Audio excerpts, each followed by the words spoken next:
Mao Zedong. Quotations from Mao Zedong. 1. The Communist Party.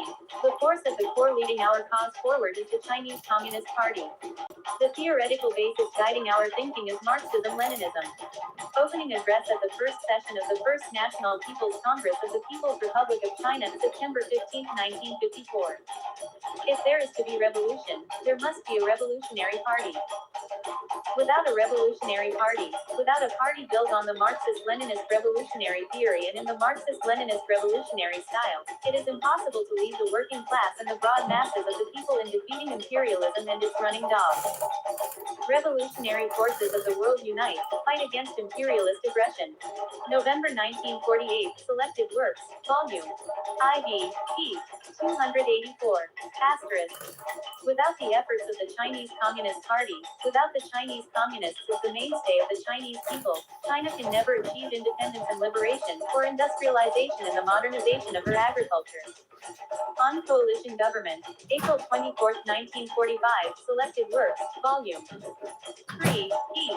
318, asterisk. The Chinese Communist Party is the core of leadership of the whole Chinese people. Without this core, the cause of socialism cannot be victorious. Talk at the General Reception for the delegates to the Third National Congress of the New Democratic Youth League of China, May 25, 1957. A well-disciplined party armed with the theory of Marxism-Leninism, using the method of self-criticism and linked with the masses of the people, an army under the leadership of such a party, a united front of all revolutionary classes and all revolutionary groups under the leadership of such a party, these are the three main weapons with which we have defeated the enemy. On the People's Democratic Dictatorship, June 30, 1949, Selected Works, Volume ID, p. 422. We must have faith in the masses and we must have faith in the party. These are two cardinal principles. If we doubt these principles, we shall accomplish nothing. On the question of agricultural cooperation, July 31, 1955, 3rd ed., p. 7, asterisk. Armed with Marxist-Leninist theory and ideology, the Communist Party of China has brought a new style of work to the Chinese people. A style of work which essentially entails integrating theory with practice, forging close links with the masses and practicing self-criticism. On Coalition Government, April 24, 1945, Selected Works, Volume 3, p. 314, asterisk. No political party can possibly lead a great revolutionary movement to victory unless it possesses revolutionary theory and knowledge of history and has a profound grasp of the practical movement.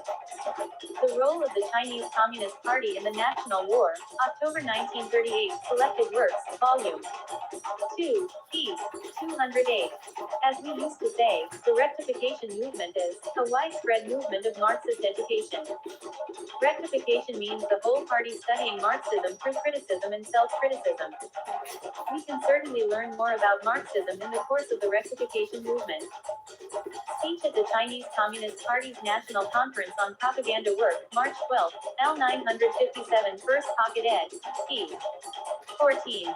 It is an arduous task to ensure a better life for the several hundred million people of China and to build our economically and culturally backward country into a prosperous and powerful one with a high level of culture. And it is precisely in order to be able to shoulder this task more competently and work better together with all non-party people who are actuated by high ideals and determined to institute reforms that we must conduct rectification movements both now and in the future, and constantly rid ourselves of whatever is wrong. Ibid. pp. 15 to 16, asterisk. Policy is the starting point of all the practical actions of a revolutionary party and manifests itself in the process and the end result of that party's actions. A revolutionary party is carrying out a policy whenever it takes any action. If it is not carrying out a correct policy, it is carrying out a wrong policy. If it is not carrying out a given policy consciously, it is doing so blindly. What we call experience is the process and the end result of carrying out a policy. Only through the practice of the people, that is, through experience, can we verify whether a policy is correct or wrong and determine to what extent it is correct or wrong. However, people's practice, especially the practice of a revolutionary party and the revolutionary masses, cannot but be bound up with one policy or another. Therefore, before any action is taken, we must explain the policy, which we have formulated in the light of the given circumstances, to party members and to the masses. Otherwise, party members and the masses will depart from the guidance of our policy, act blindly and carry out a wrong policy. On the policy concerning industry and commerce, February 27, 1948, selected works, volume IV, pp. 20405. Asterisk. Our party has laid down the general line and general policy of the Chinese Revolution as well as various specific lines for work and specific policies.